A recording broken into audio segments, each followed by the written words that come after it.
Hello everyone, and welcome to another video. Today, I wanted to talk about how Jesus became the cornerstone even though he was rejected. Now, what does it mean to be the cornerstone? Well, we see in Acts 4 and 11, it talks about this, which is talking about Jesus, is a stone which was despised and rejected by you, the builders, but which has become the head of the cornerstone. So, what is this exactly telling us? It's telling us that even though Jesus was rejected by the religious leaders at the time, the Pharisees, the Sadducees, and rejected by humans and nailed on the cross, he was still an integral part, not only an integral part, but perhaps the most important part of the Bible and the most important person who has ever existed in the history of this earth. There's no one who has been more important than him. And even though he was rejected, even though he was sent to die on a cross, he still remained an integral part of not only history in the Bible, but human history as a whole. So, what lesson can we learn from this? It's important that we read the Bible and we also apply it to our life daily. And the lesson we can learn is that even if we're rejected by people, rejected by coworkers, rejected by friends, or possibly even family, that doesn't mean that God doesn't have a plan for us. Remember Joseph in the Bible? His own brothers wanted to kill him, and they decided not to kill him, but they decided to sell him into slavery. And it looked like everything was over for Joseph.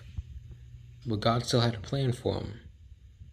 And eventually, after years, Joseph's brothers returned to Joseph. They didn't know it yet, but Joseph ultimately revealed himself that he was the second in command of Egypt, just under Pharaoh. And he went from being a slave to being the second most powerful person in all of Egypt.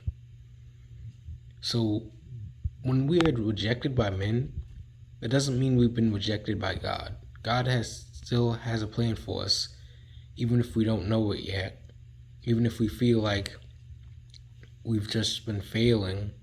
God still has a plan for us as long as we're being willing to obey Him and willing to follow Him. He will take us to greater heights than we could ever take ourselves. The problem is when we doubt God, when we disobey Him. The children of the Israelites were stuck in the desert for 40 years because they didn't obey God. They didn't trust Him. They were too scared of, the people who were in the land that they were supposed to take, that they wandered in the desert for 40 years. And Moses, he was supposed to lead the Israelites into Israel. But he ended up never seeing Israel because he disobeyed God. He hit the rock, which water started gushing out of it, but he wasn't supposed to do that because he was impatient and he got angry. So ultimately, it's important for us to remember we need to trust God's plan. He's the cornerstone in all of this. And even when it seems like nothing else is going our way, God will always find a way for us, even if it's not the way that we want to go.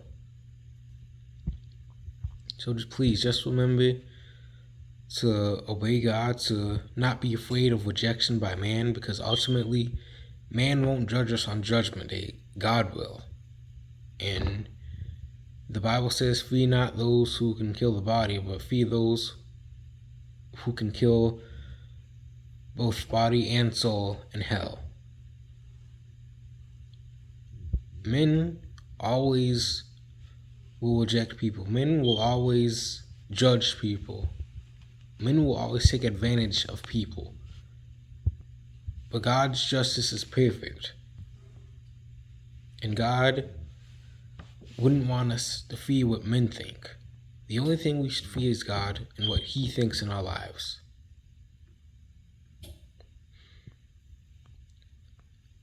Thank you for watching this video. I hope everyone has a blessed day. Stay safe out there. Keep on praying and read your word daily.